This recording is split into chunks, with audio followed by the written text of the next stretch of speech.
নমস্কার, মই রঞ্জন চৌধুরী। আপনি জানেন বিজেপির বি মানে কি?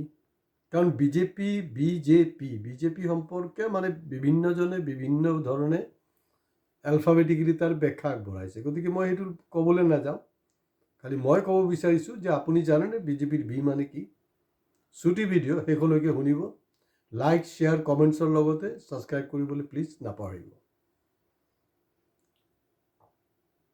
বিজেপিৰ যদি অল ইণ্ডিয়া কণ্টেক্সটত চাওঁ, বিজেপিৰ বি মানে হ'লগৈ বনিয়া।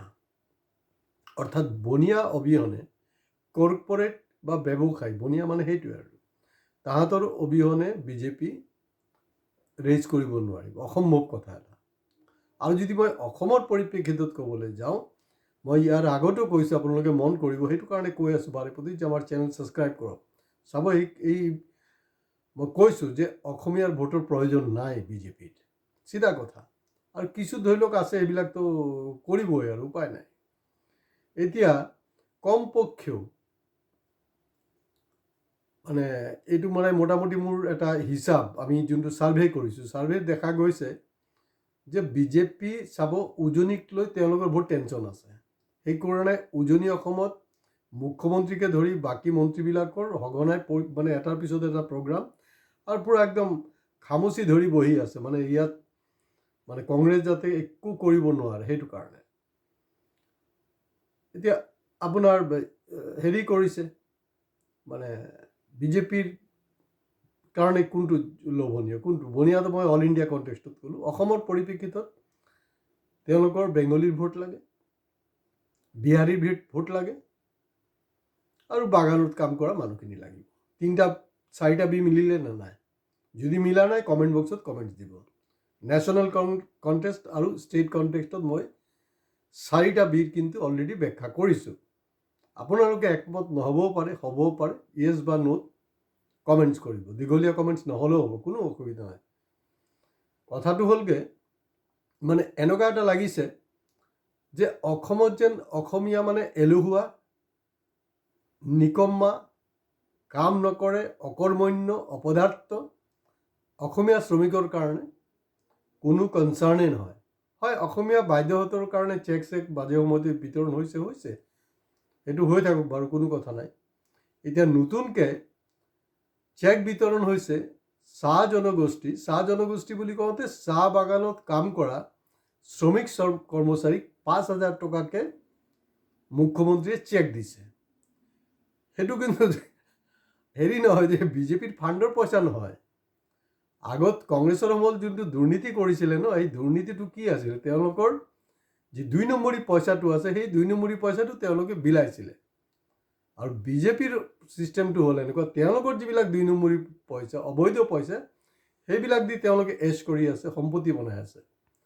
তেওঁলোকৰ ষ্ট্ৰেটেজি হ'ল যে আমি যে টেক্স পেয়াৰৰ যে আমাৰ টকা, সেই টকাৰ যোগেদি চেক বিতৰণ, অমুক নৃত্য, তমুক নৃত্য, এইবিলাক কিন্তু হৈ আছে আৰু হৈ থাকিব অহা দিনবিলাকত। তো ইয়াৰ অৰ্থটো হ'ল অকল চাহ বাগানৰ শ্ৰমিক কৰ্মচাৰীক 5,000 টকাকৈ চেক দিব লাগিব। ইয়াৰ অৰ্থটো হ'ল যে যিবিলাক আমাৰ ধৰি লওক অসমীয়া নিৰ্মাণ শ্ৰমিক আছে, বা 108ৰ চাওক, আজি কোপতিটো প্ৰপাৰলি ছেটেলেই হোৱা নাই, যি ধৰণে হ'ব লাগিছিলে হোৱাই নাই। বা বাকী বিভিন্ন ছেক্টৰত যে কাম কৰি আছে আমাৰ অসমীয়া শ্ৰমিক, 5,000 টকাটো বাদেই দিয়ক, 500 টকা দিবলৈ ৰাজি নহয় চৰকাৰ। কাৰণ তেওঁলোকে এই 3টা কমিউনিটিৰ ভোট এনচিয়ৰ কৰিব বিচাৰিছে, বেলেগ আৰু কোনো ষ্টৰী নাই। সেইটো কাৰণে 5,000। মোৰ কথাটো হ'ল যে ইয়াত জাতি ধৰ্ম ভেদাভেদ নকৰাকৈ আপোনাৰ শ্ৰমিকৰ প্ৰতি দৃষ্টিভংগী এটাই হ'ব লাগিব, সেইমতে আপুনি কাম কৰক। কাৰণ শ্ৰমিকৰ মাজত কোনো ধৰ্ম বা হেৰি ভিতৰত বিভাজন নহয়। আৰু হোৱা হ'লে এতিয়া ধৰি লওক ধৰ্মৰ ভিত্তিত বিভিন্ন জেগাত বিভিন্ন ধৰণৰ ট্ৰেড ইউনিয়ন হৈ গ'লে হয়, পাত্তা নাপায়। এতিয়া বিজেপিৰ ট্ৰেড ইউনিয়ন সংগঠন আছে BMS, কিন্তু তাত কিন্তু সেইবিলাক তেওঁলোকে খুব বেছি দাবী দবাৰ বাহিৰে খুব বেছি আপোনাৰ হিন্দুত্বৰ কথা গাই ফুৰি নাথাকে। আৰু ভাৰত মাতা কি জয় এইবিলাক কয় বাৰু, সেইটো বেলেগ কথা। গতিকে শ্ৰমিক আন্দোলনটো কাৰবাৰটোৱে এনেকুৱা। এতিয়া মোৰ কথাটো হ'ল যে 5,000 টকাকৈ দিছে, 5,000 টকাটো হ'লগৈ টেম্পৰাৰী বস্তু, 5,000 টকা নালাগে। আপুনি কমচে কম প্ৰতিজন শ্ৰমিকৰ, মানে চাহ শ্ৰমিকৰ, ঠিক আছে তেওঁলোকক খাতিৰ কৰক না, চাহ শ্ৰমিকক আপুনি 500 টকা দৈনিক মজুৰিটো ধাৰ্য কৰি দিয়ক, বাছ খেল খতম, পইচা হজম। যোনটো কেৰালাতকৈ কম, মানে কেৰালাত কিন্তু বাওঁপন্থী মানে চৰকাৰৰ ৰাজত্ব চলি আছে তাত অত বছৰে, তাত কিন্তু 500 টকাতকৈ বহুত বেছি পায় একজন চাহ শ্ৰমিকে। তো গতিকে 500 টকাতকৈ বেছি দিবলৈ দৰকাৰ নাই। আপুনি ইয়াত 5,000 টকা নহয়, অকল 500 টকা দৈনিক হাজিৰা কৰি দিয়ক। নাকি সেইটোৰ যোগেদি অহা 5 বছৰৰ কাৰণে আপুনি চাহ শ্ৰমিকক আকৌ এবাৰ কিনি ল'লে। আৰু তেওঁলোকৰ যিবিলাক নেতা আছে, এই নেতাবিলাককতো কেতিয়াবা জেপত ভৰিছে আৰু এইটো ক'বলৈ নাই। 5 বছৰৰ কাৰণে তেওঁলোকে বিক্ৰী কৰি দিলে নেতাবিলাকে, আৰু আপোনালোকে এইটো কৰিছে। আৰু আপোনালোকে গৈ কাৰণ ইংলিছত কথা এটা আছে ন, বেগাৰ চেভ ন' চইচ, তো গতিকে সেইটো কৰিছে। গতিকে বিজেপিৰ বেলেগ বেগ খালে নাযাওঁ, আপোনালোকে চাব মোৰ দেন 70% ভোট 2026 বিহাৰী, বাঙালী আৰু বাগানৰ শ্ৰমিকৰ কিন্তু ভোট এনচিয়ৰ হৈ গ'ল, তেওঁলোক পাব। আৰু 2026 কিন্তু হিমন্ত বিশ্ব শৰ্মাৰ কোনো বাল ভি বাঁকা কৰিব নোৱাৰিব।